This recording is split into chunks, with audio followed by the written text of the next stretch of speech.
Is this on? Yes, my lord. Good. Hello, this is God speaking. Can we dial that down? Yes, my lord. Thanks.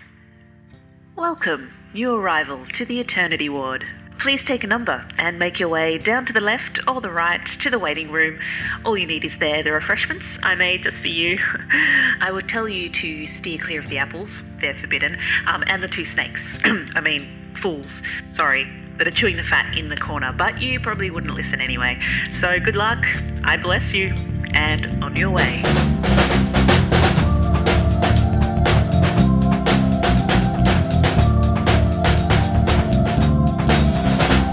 Welcome to the Eternity Ward, where we stare at the box in the corner, sitting through the procession of B-grade stars on the lead up to the New Year's fireworks, and we chat with our buddies, and we wait for an appointment with God. I'm Chris Adams. I'm Nick McKinnon. You've got a good smile, Nick.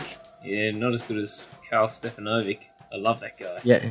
You love that guy? I love that guy. Everyone wants to be him. Women want to be with him. Except for Lisa Wilkinson. She doesn't want to be with him. Maybe she knows something. She's too good for him. Yes. So we are in the lead up to New Year's when we're recording this. And we've just had Christmas. How was your Christmas? My Christmas was very enjoyable. We had a family do. Yep. We do Secret Santa so that we don't have to get stressed about buying presents for everyone. Yeah, it was lovely. How was Christmas for you? How was Christmas for me? I had to work in the morning. Wow, did you get paid like 8 times the normal rate? 2.5, I think. That's pretty good. Yeah. But then a nice Christmas evening with my wife. Yeah, big Christmas dinner. It was good. I like it. A quiet one for a change. I liked a quiet Christmas. Does Pilot enjoy Christmas? Does she like get all the leftovers? She does. She loves it. Yeah. Do you dress her up as like a reindeer? Are you one of those people? She refuses to be dressed up in anything. She's terrible. We got her this Snoopy bomber jacket once when she was a little puppy, and she just tore it to shreds. Any sort of clothing item you put her in, she's, how dare you? How dare you? And just will fight you on it. She does not wear the pants in the relationship. Nah, she goes naked all the time. Sometimes I do that too. Okay. You're not naked now, though. Much like a news anchor, Chris, you can only see the top half of me. You got no idea what's going on down south. Okay, so this is going to be a slightly unorthodox episode. Sort of a recap, catch up, I want to take stock of where we've got to before we close out the year. It's also a bit of a happy holidays theme.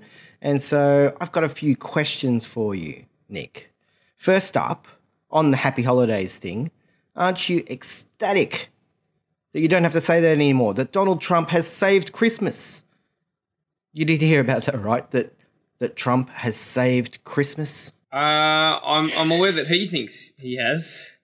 He's been claiming that he saved Christmas, yeah. He's been very public in his praise of himself, which is very unlike him, Chris.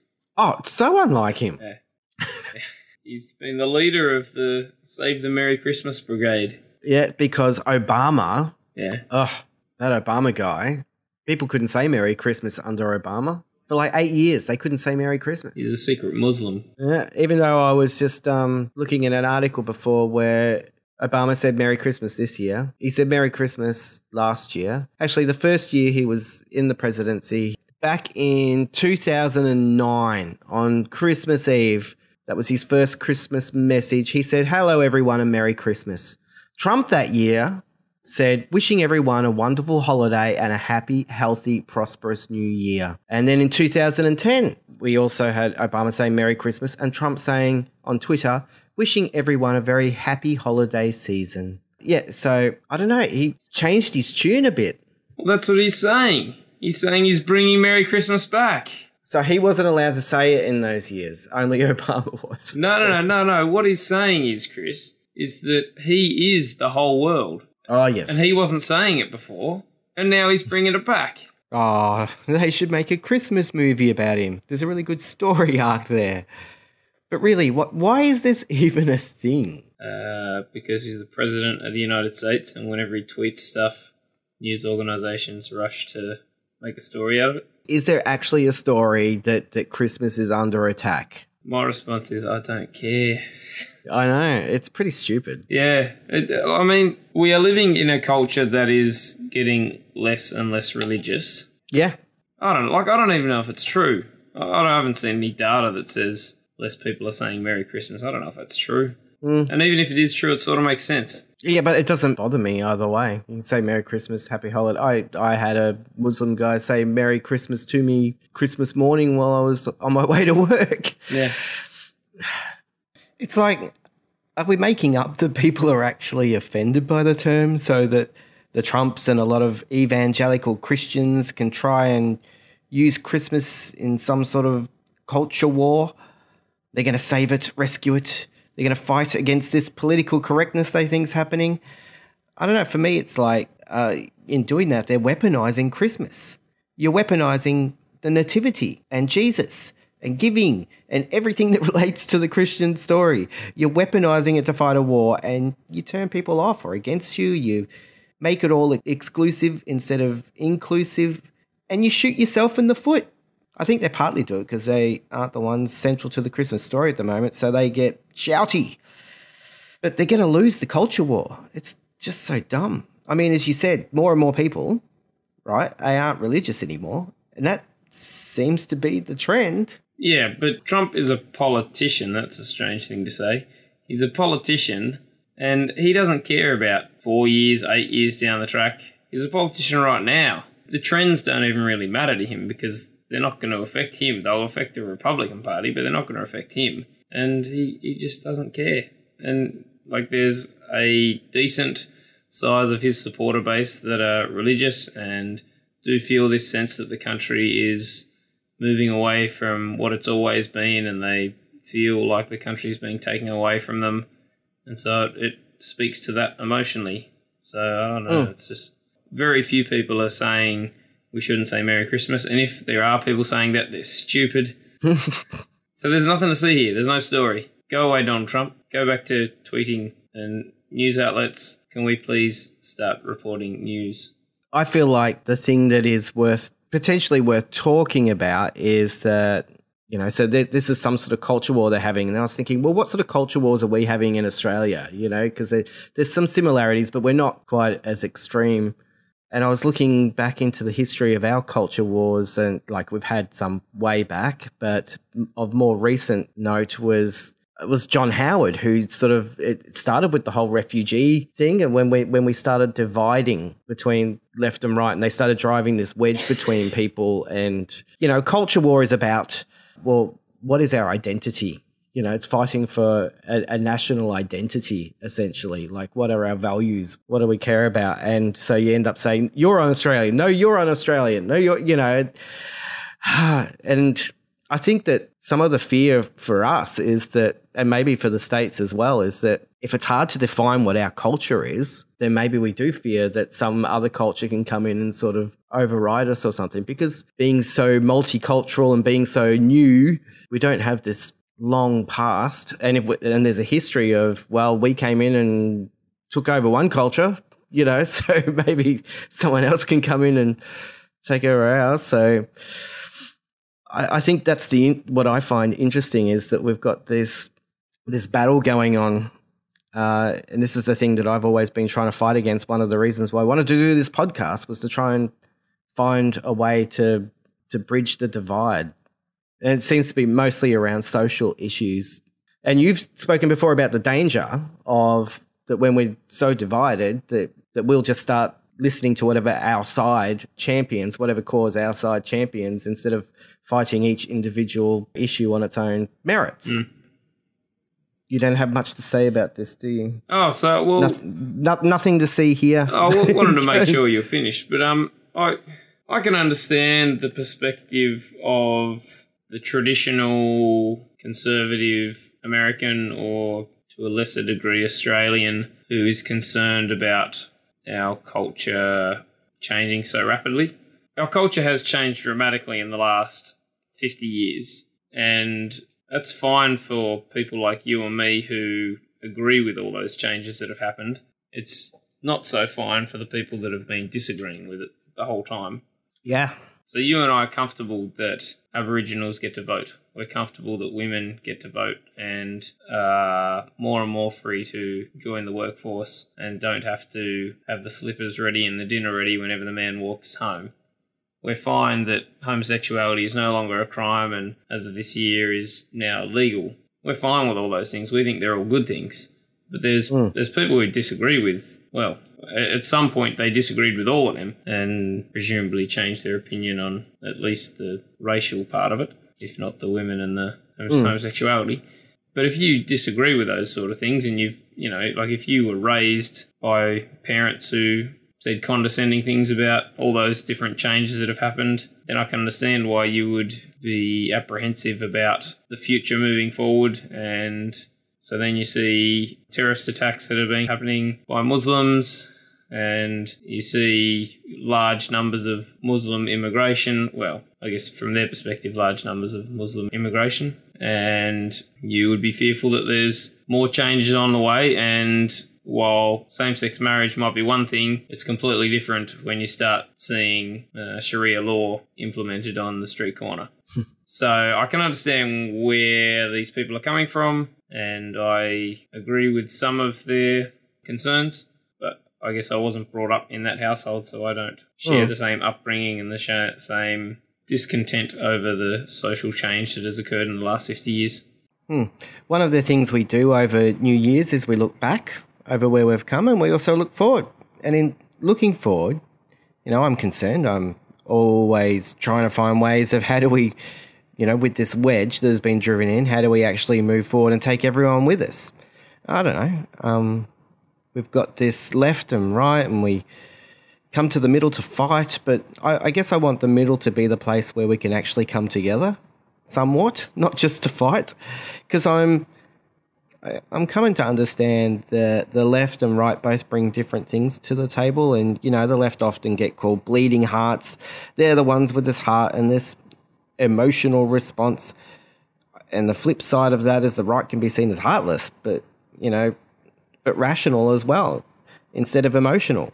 But yeah, the right, they can use emotion, and with the people who feel left behind and unheard, and so they can use emotion heaps, and the left can claim logic as well all the time. But I don't know, just with the left and right, rational and emotional, all of this stuff, I think we need each other, and it needs to come together in the middle somehow.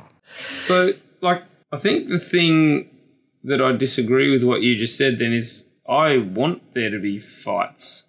I want the middle to be a verbal place of disagreement and argument. Yeah. Because if it isn't, then it means that everyone has just retreated to their own silos and aren't engaging in the middle. So I want the middle to be a place of open, honest disagreement and argumentative discourse. But I want it to always be... You want it to be grown up. You want it to be a grown-up version of argument and discourse. I want it to always be about ideas and not about personalities. So I want it to always be about us not digging a trench that we exist in, but we are coming into a place of public discourse, not coming against someone, but coming to meet with someone and say, here are my ideas, I'm going to stand up for my ideas, but I'm also going to listen and see where I'm wrong and see where the other person is right. But we have to have the middle as being a place of argument and not a place of just love. Yeah, I hear what you say, but it's when you were talking about fear before. For me, fear is the tool that's being used to often drive that wedge, and love is the other side of the coin. Love is the way that we need to go. But I want argument in the middle. I want ideas to run up against each other, because democracy, it's by its very nature, it's collectivist. It's all of us together. And but some part of the problem for me is, often being on the left, I often see the right as being very individualist, so it's hard when they have a sort of me approach to stuff. You bring up a collectivist idea and they take their ball and go home. Everyone's got this sort of selfish me part to themselves, and the left are constantly and struggle with that, what's me and what's the collective. But how do we bring love into this equation? this is one thing which I've found interesting. It's another question I guess I have for you. So some of the questions I had for you, looking back at the year, were one of them's partly to do with love. I don't know if I want to get into it too much right now. I might come back to that. So I guess I'm going to move to the next question being, so what was significant for you from 2017, be that globally, or I'm more interested on a personal level, but, some of that global stuff may play into the personal level, because I'm sort of wanting to recap that when we started this podcast, it was defined as myself, believer, Nick, non-believer. Can I be called doubter?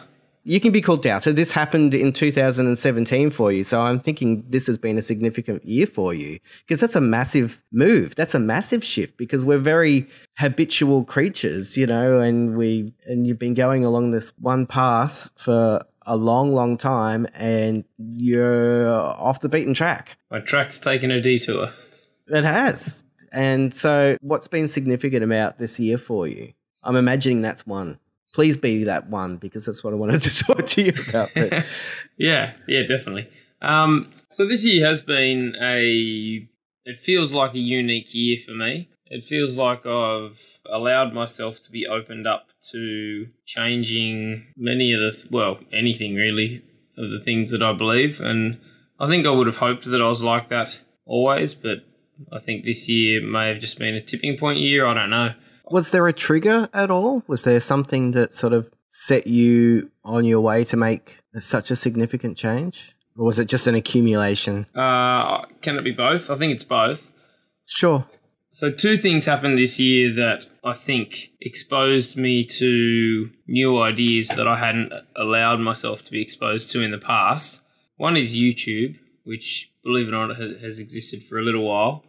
And I've been aware that it's existed for a little while, but I've always loved listening to debates between atheists and Christian people, like for years, like for, 10, 15 years. I love watching them. I love listening to them. I love hearing those sort of conversations. YouTube, I've just found to be like, there's a never ending source of these sort of debates. And so I think for the last couple of years, I've really enjoyed getting into science more, and that led me to some people that had some pretty basic questions about God that I hadn't heard decent answers to. And I think over the course of probably a few years, but this year was one of those tipping points where I was just exposed to so many good questions. Like, I don't know what it was like for you, but for me when I was growing up, I had this assumption that anyone that debated Christians must just, be being led by the devil. They just must hate Christianity, and there must just be this burning hatred of love and all good things in them. Mm. And so to hear them speak with such reverence and such awe and such majesty about a whole host of things, and then to hear them raise questions that I really had no answer to, was profound and disturbing and challenging and all those sort of things.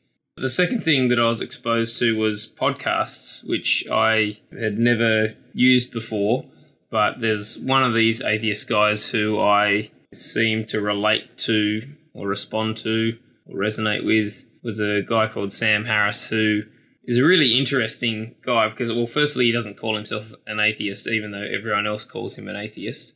He's one of the 4 so-called horsemen of the new atheist movement, along with Richard Dawkins and Christopher Hitchens and Daniel Dennett. The really interesting thing about this guy is he grew up studying religion because he was fascinated with it. And he grew up, he spent like literally years doing Buddhist retreats on meditation. Like, I can't imagine spending, a weekend doing meditation, because it just seems like, wow, so challenging and hard work. And this, he's just a fascinating guy because he just did it for that long. And so he ended up doing a whole bunch of study into neuroscience, not because he was interested in the brain, but because he was interested in beliefs and he was interested in how that works. And so he got into neuroscience from the idea of belief. And so I just found him to be fascinating because he just wasn't attacking it for the sake of attacking it. He was attacking it because of the consequences of beliefs that he saw in society, and Islam's one of them. So he's got a podcast called the Waking Up Podcast, which I loaded onto my phone and The first episode I came across was one where he was reading through one of the newsletters that, it's called the Dabiq, which is one of the newsletters that ISIS put out. He was just literally just reading word for word this article that a Finnish lady had written, talking about why she was so thrilled that her little kids had been blown up. It's so hard to wrap your head around that this was an educated, wealthy person who gave away her life to move from Finland to go and live in whatever hellhole she lived in, and both her kids got killed for it, and her response to that was, praise God, or praise Allah. Like, it was shocking to me hearing that, and then going down the rabbit hole of how people actually believe this stuff, and that scary empathetic thing of coming to some understanding of how they get there from a belief in the afterlife and belief in the rewards that you get when you are faithful to your God. That stuff was just shocking to me. You would know this. For years, I haven't called myself a Christian. That's not a new thing for me to say I'm not a Christian. But that was more a label distinction than it was an articulation of beliefs I hold or don't hold. I've never liked labels because it confuses things for people, because you think you're communicating one thing when you're talking to someone when they've already got their own definition of what that word is, and it may not be the same thing as what you're actually trying to communicate. But yeah, this year I really have stepped away from a belief in God, and that's a new thing. And yeah, a big part of that has been Sam Harris and learning more about the evil that beliefs can do in the world, and how like Muslim people really believe the stuff they believe. They're not pretending it. If that's true of them, how do I know it's not true of me? Like I was born in the country I was born into. I didn't choose it. I didn't choose to grow up in a Christian household. It just was. This year has been pretty astonishing for me in that way. Yeah, I think that sort of gives a bit of an outline as to how things have gone down for me. Yeah.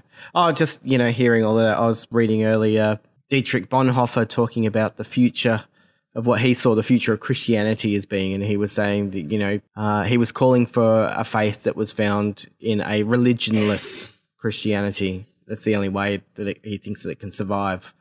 And I'm just seeing, I think you're talking about very religious views. They are, they're belief, faith views as well, but it just feels to me, like religion warps a lot of things. But I guess what I'm interested in is how's that working for you? You've made these changes in how you see it all. How's that been playing out for you in your day-to-day world? Is it working?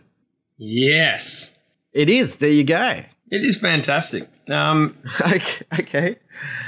Like, so from the moment that I decided that I wouldn't call myself a Christian, from then on it was like there was a lot of questions and a lot of unresolved questions. There's nothing wrong with questions, but I think there is something, for me anyway, profoundly troubling with having unresolved questions that you just don't have answers for.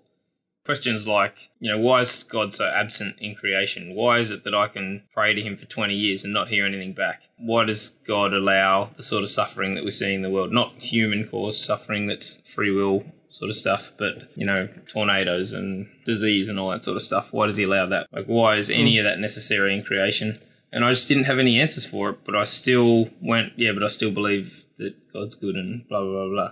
That was really unsettling for me to have all those things, and they didn't fit. The jigsaw pieces just didn't fit.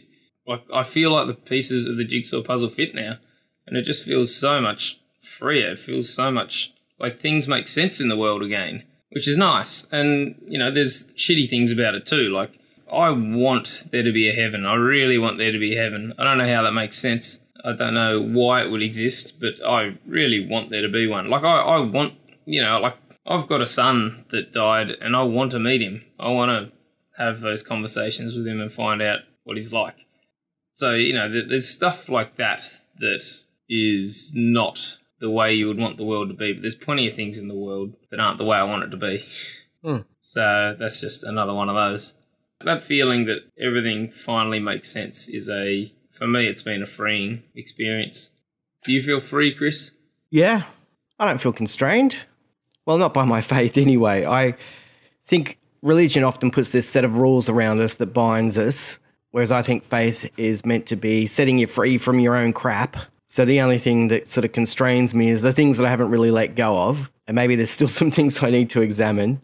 So I'll keep examining them. But, I feel really free.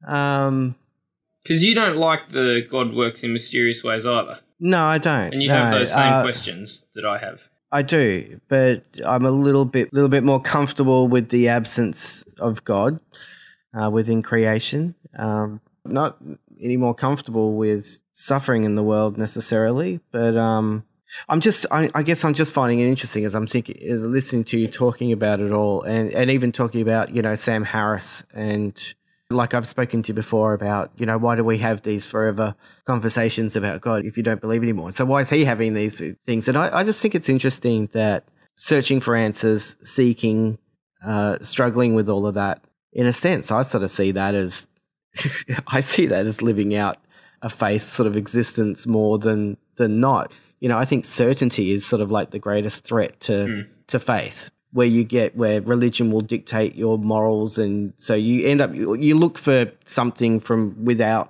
outside of you instead of looking for meaning and purpose within. And I think living a life where you've got no safety net, but you're living a life of meaning and purpose still, that I find that interesting. I think that's more faith. It's so I'm going to there's a part of me which sort of wants to challenge you that goes, well, okay, you say you don't believe. In a way, I think you do. It's difficult, but believing, I think you don't believe in your head, right? But if you're living life with love and with meaning and purpose, then there's a part of you which is attached to the eternal, I guess. And speaking about love, love is the thing that, for me, that drives out, like John said, he said, there is no fear in love. Love drives out fear. I think you can be someone who you can say that you believe, but if you don't live with love, then you've got nothing. And you can say you don't believe, but if you live with love, then you're still moving forward like it matters. I don't think that you stepping away from intellectually believing in a God means at all that you say nothing matters, because that wouldn't represent you at all, right? No, of course things matter. Yeah, and you were talking before about that you find joy in science. Yeah. And you find, I think it's even interesting, like I was going to ask you, so I will ask you. I'll ask you this now. Well, I might come back around. But so this is the one we've been waiting for, listeners. Oh, no. What do you, because it's New Year's, so there's this sort of tradition that people will come up with sort of like a resolution. And instead of asking you what your New Year's resolution is, I was going to ask you, is there something that you desire going into this next year? I think desire is a better word. I don't know. A resolution is often we're going to look at something negative about ourselves that we want to change. And that's hard to do because we're very habitual creatures, and which is also why I find that, this step that you've taken this year is quite a significant thing, because you've lived all your life believing one thing and now you don't. Breaking habits is hard to do. Like less than 10% of people actually achieve their New Year's resolutions, and they're often more harmful because if you fail them, then you end up at a worse place than where you began, and so on. But it's more wanted to focus on, what do you desire? Because I think that's an interesting question. So I desire to lose some weight. I desire to drink less coffee. I desire to... What are the other things that people... These sound like resolutions. Yeah, they are. That's what I was trying to do. I was trying to come up with what most people would come up with. Well, you don't pick more than one. If you pick more than one, you're bound to fail. Oh, no, doesn't that give me more chances to be successful at one of them? No, because to change any sort of habit, you need to focus on it. Keep working on it consciously. You have to because unconsciously we do our habits. So you have to consciously make the choice over and over again. No, I can just get lucky. Anyway. What do you desire going into this next year? Well, so when... To refine your faith intellectually, right? Oh, That's one. It? Yeah, that one's it. Yeah, sure. No. The first thing that came to mind when you said this is I really hope Trump gets impeached in 2018. Yeah. But that's not personal at all. But on a personal level, I don't have anything specific. I've got just general things like I want to live a life that is purposeful interesting, filled with these sort of conversations. That's a really healthy answer. It's probably pretty boring though. Not really, because the reason I was asking this question is I was listening to a podcast Yeah. that had our mutual mate, well, we don't know him personally, Pete Rowlands in it. We love Pete. And he was talking about desire. What we desire, if we get what we desire, then we don't desire it anymore. You know, we live in this sort of, he was saying we live in this perpetual state of not, that we don't have what we desire and we're constantly trying to get what we desire, whereas the actual joy, the happiness is not found in getting what we want. Yeah. It's the obstacle that we want. It's the thing that we're trying to get over, to get to what we want, that we actually enjoy. Yeah. And so that's why I found it interesting that, you know, that you really enjoyed watching YouTube debates about all of this sort of topic. I think what you enjoy is these discussions. I think what you enjoy is the obstacle to God. You know, what you enjoy is trying to find and seek these answers to these questions which you can't find. If you found the answers, would you be disappointed? I don't know. But what he was going on and saying was that with so many religions, you know, they'll promise that you can have this perfect life and you can have everything that you want, but that doesn't work for people. When you get what you want, it doesn't work for you. What we really want is the obstacle. But what Christianity did, and we've had a previous discussion where you said he doesn't believe in God. Maybe he doesn't believe in God, but I heard him say in this podcast just today that the reason he's a Christian, he said, doesn't mean he believes in God, but the reason he's a Christian is that, so basically the desire in that time was, you know, to know God, to be with God. And the obstacle at that point was Jesus, because he's this false God. He's this, you know, he's not real. And so they go and kill him, right? And he's saying what Christianity did in response to that was they said, well, actually, the obstacle is the desire. So the obstacle and desire, you know, Jesus is God. So he's the two in one. So, and that love brings the two things together, brings the obstacle and the desire together. And if that's the only place where it's really healthy and where it works, is when you can bring the desire and the obstacle together. And that's, you know, a loving relationship is when you desire this person, but you're forever finding out new things about them and they're this endless person to explore. So just, you know, finding all of the answers is not necessarily, it's seeking, it's going on the journey. And so I find it interesting that, you know, I just want to challenge you. I think you are living a life of faith in a way. I like the journey, but I want answers as well. Sure, there can be answers in there. Yeah. But how do we find answers? I think that's because one thing that I found interesting in watching your journey is that you're seeking very intellectually for all of this stuff. I was listening to some other stuff. Where was that? I don't remember. But they were talking about different cultures, or even there was like an Aboriginal understanding was that there's three brains, you know, there's the gut brain, the heart brain, and the mind brain. In this particular understanding, everything starts with the gut feeling, and then it gets filtered by the heart, and then it gets filtered by the brain, you know, and we just in our Western culture live very much in our brain. Are we potentially limiting ourselves from finding answers if we're just searching for them just intellectually? That's my challenge to you. Oh, God, I hope not. Because I don't know how much stock you put in concepts like heart or gut, you know, or... Well, those two things are very different.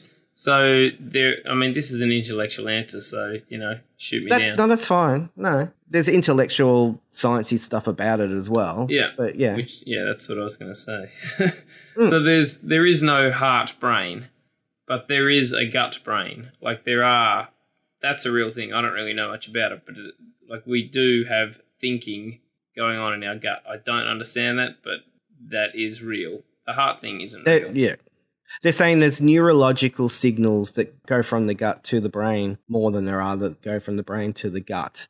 And that could just be housekeeping stuff, you know, just saying, do you need more of this? Do you need more of that? What do you need? You know, because the gut also produces stuff like serotonin and stuff that's all, you know, used in the brain. But, you know, maybe there could be because there are, neurotransmitter stuff in the gut. But there is the vagus nerve, I think they call it. It runs from the gut, but it also runs by the heart as well. Yeah. I don't know if it connects to the heart, but it runs by it. So that could be part of that area of the body. Weird. It's all weird. It is all weird. But you're just saying it's all one thing anyway. Is that what you're sort of saying? It is definitely all one thing, but to take this to a more spiritual, less heady place, it's still an intellectual argument, I think. Like, we often think of ourselves that we reside behind our eyes in our brain. We don't think of ourselves residing in our finger or in our foot or in our knee. We think of ourselves as Nick resides behind my eyes and I'm observing all these things and I'm making all these decisions and I choose to pick up this thing and I exist to the limits of my skin and no further. My understanding is that there's just no evidence for that. Like, we certainly do not exist in the brain. That's like, we are the brain and we are our hands and we are all those things. There is no I hiding behind that is observing that. We are just experiencing all of this, and in a sense there is no difference between me and this chair I'm sitting on. Like, there's no difference between each one of those individual atoms that goes between every atom in my brain all the way down to the chair. Like, the two atoms that are not quite but almost touching each other between my bum and the chair are not really that much difference between the two that reside within my body. So what holds all of your atoms into the specific shape of you? Yeah. It's pretty crazy. Yeah. It's amazing, though, that it exists, that you exist. Yeah, this consciousness thing is baffling. We don't understand it. And I'm not pretending to have answers that I don't have. And that's one of the things that I've been trying to do more and more throughout my life. And I think this year has been a bit of a, certainly in the faith thing, has been a bit of a watershed one there, that I'm not pretending to have answers that I don't have. And so I am a very head person, and there are certainly deficits to that. I'm certainly not the most emotional person in the world, and I'm not saying that's a good thing. That does not mean that I think the head is the only thing that matters, or intellectual arguments are the only thing that matters. It's why I like Sam Harris so much, because he wrote a book called something about finding spirituality without religion or something. And so I believe in spirituality. I believe in connectedness between all of us and us finding awe in nature. And I understand why people find it in devotion to a supreme being. I get that, because all of us want to feel like we're important and that we're loved and all that. Like, that just makes sense. Like, I want all those things too. I'm not wanting to have a go at anyone, but I do want to critique my own ideas and the things that I believe, and I want to keep refining them and making my ideas better. And that's why I like these conversations so much, Kris, and it's why I like YouTube so much, because I'm able to expose myself to new ideas and new conversations. And I don't like debates so much, but I do like conversations, because I want it to be about a sharing of ideas and a throwing them all into a mixing pot and working out which ones are worth picking up at the end of it. Yeah.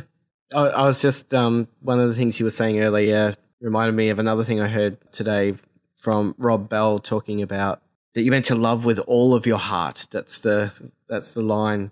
But there was even another interpretation of that being you're meant to love with all of your muchness, he said, but it's like with all of your being, so it's not just this, it's with all that you have. Yeah. Some people are more emotionally connected than others, and that's just the way it is. So just to go, maybe I should be just listening more with my heart. You can't just do it. Like, there's so many things that I learn and that I read and that I hear about, and I go, that would be a much better way for me to be living my life. But to integrate that into a sort of a habitual to just what I do unconsciously, that's really hard to do. That's why New Year's resolutions are hard to do. Why all of this stuff is changing yourself is hard. Yeah. Yeah. So just being able to integrate this stuff can be a very slow process. So can I ask what your desires are for 2018? Trump to be impeached. He can fuck off. Hey, you're not allowed to swear. 2017 can fuck off, really. The only good thing from this year, gay marriage and obviously the Eternity Ward podcast getting off the ground. Because I'm looking at you and the changes that you've made, and I've stated previously that some of the changes that you've made, like I'm not concerned at all with where you stand with what you think about God, because I still think that you're living a life with love, even if you don't think you're the most emotionally connected person, So I still think you're living a life with meaning and purpose. But I have been concerned by your swing to the right. My Milo love. So I've been watching you go through a lot of changes, and I was very comfortable with where my buddy was 6 months ago. I tricked you into this podcast. You did. It's been really challenging to me, but I'm still sort of, in a sense, just treading water. You're the one that's going through all of these changes. I haven't really moved much. I still spend a lot of time thinking. I've got all of these ideas of how to see the world or how to see God just flitting past, going in and out. So I guess if I was to say what would I desire, it would be... Right-wing Kris. No, not at all. Not going there. I mean, if there comes to be, then it does. But no, I think what I would desire is to not be treading water. I want to get to somewhere where I can, actually integrate the things that I want to change. I don't know, maybe to be more satisfied with being dissatisfied. I don't know. I think I want to be swimming somewhere, and not just treading water. I want to be going in some direction. But that's part of what this is for me, was creating something that was going to be challenging about faith and doubt.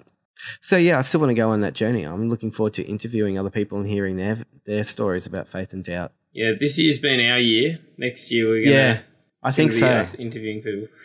Yeah, because I think we've run out of things to talk about. So, that's the way. end of the show. You just won't let me talk about them.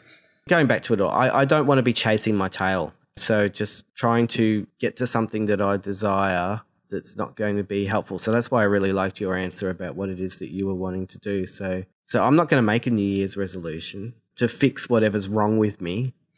I want to focus on getting something out of the obstacle, getting something out of, I've got to figure it out. I don't know. Anything you want to say to wrap up the year? Happy holidays. Don't you try and force your religion on people, Kris. Do I have one? Well, it depends on your definition. I think to some extent... Yeah, you do have a religion. Of course you do. Yeah, I think to some extent I would say that I still do, even though I sort of have claimed for much of my life that I am not religious. But I think that even by carrying the label Christianity means that I carry some religiousness with me. Religion would be belief in some sort of supernatural being, wouldn't it? See, religion for me is the man-made construct of a way to live out having a relationship or obtaining knowledge of, or, living within a set of rules, whatever, this is about how we approach God. So for me, if God exists, God predates all religions. So God is just God, and we don't actually need religion. It can be helpful, sure, for some people to, get a kickstart or whatever. They might find it interesting. There might be a whole lot of truths there which you wouldn't discover otherwise. But religion for me is a human construct in dealing with this concept of God. Human systems, structures, they can serve people or not. And I think, the way Jesus sort of dealt with laws or whatever was, if they're not serving the people, well, tear it down. If it's not serving the people, if it's doing more harm in the world, okay, if it serves your congregation, well, that's one thing, but, it's got to serve everyone. That's the whole thing of, like people talk about national interest, and that's just another form of self-interest if you look at it on a global scale, so is it serving everyone? If it's not serving everyone, then what do we have it for? I've never really ascribed to belonging to religion, but my faith is built on a fairly strong bedrock of Christianity, which is a religion. So For me, it's the one that I feel in my gut, in my heart, and less so in my head, but there's intellectual stuff there, which I do find really interesting. You described in the last podcast about the Christmas story. What's the story of Christmas really about? When you said it was about God looked down at these screw-ups and said, how am I going to respond to that? I'll go hang out with them, But for me, it wasn't just that he went and hung out with them. It was that it became an embryo. God outside of time, I think I heard someone say, it condensed into this embryo and then was born as a baby, completely dependent, and then developed into a child and into a teenager and into an adult. Just that whole concept sort of rewrote. So for Christianity, for me, it's about rewriting the concept of power, that we humans have this idea that that God is this transcendent power above, looking down from the clouds. And we think power on human terms, comes with guns and missiles or with high status or muscles, and it's intimidating. It's about having control. But Jesus says no. Vulnerability is, and love is, serving is power. And, he flipped it. So if your belief isn't serving everyone and you're just trying to exert power over others, then You're Donald Trump. You're not doing what I consider Christianity, but that's, you're Donald Trump. Grabbing pussies. Don't forget he saved Christmas. That's right. That makes up for it, right? And that's what all those Christians care about. They don't care about the grabbing pussies. They just care about that he saved Merry Christmas. It's amazing how they justify that. God, they must be stupid. The tax changes where he made all the rich richer. I thought we were meant to be looking after the poor. Well, it's looking after the go-getters. It's not looking after those lazy dole-bludgers, Chris. The poor, the sick, the widows. I don't understand. So anyway, Nick, the year has come to an end. By the time this gets out, it probably will be the new year. It will definitely be the new year. It's been a good year. What? No, it hasn't. Why not? What's wrong? People do this every year. I hate this. At the end of every year, people bitch and whinge about how pathetic the year's been. I'm like, the year's been brilliant. What are you talking about? There you go. You don't have to get lost in US politics. Forget that Donald enough. Trump's an arse. It hasn't affected your life at all. Going full circle back to, I'm still trying to find how we move forward as a collective when there's so much dividing us. So that's why I'm a pessimist. But I like that you're optimistic about how the year's been, because there was another thing that Peter Rollins was saying that I thought was really cool. He says that love renders the world sublime. The little things. Love renders the little things sublime. You don't just have to focus on the great big things all the time. In the words of my favourite philosophical band, who are Cloud Cult. You would love Cloud Cult, Chris, because they're a Christian but not Christian group. Okay. I'll just leave that at that. And they write like folky rock orchestral music. And what did they say? If ever I can't see the magic around me, please take my hands off my eyes. I like it. How good's that? Happy New Year. What was that? Is that a trumpet? No, that was my blow up. Oh, right. Yeah. All right. Obviously. Thanks for listening. Cheers. Go forward with love. You going to have one final word, Nick? Outstanding. Oh, yes.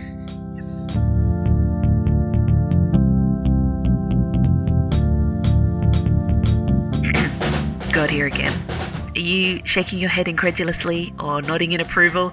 Well, if you got something out of this episode, you could really help those poor idiots by contributing to or supporting the Eternity Ward. You can leave reviews on iTunes or wherever you listen to it. You can share it on social media or discuss it in your blog, podcast, or fellowship group. Subscribe, like, nod your head, raise your fist, send a hallelujah. I don't know, but don't send a prayer because I'm kind of busy right now. Join the discussion in the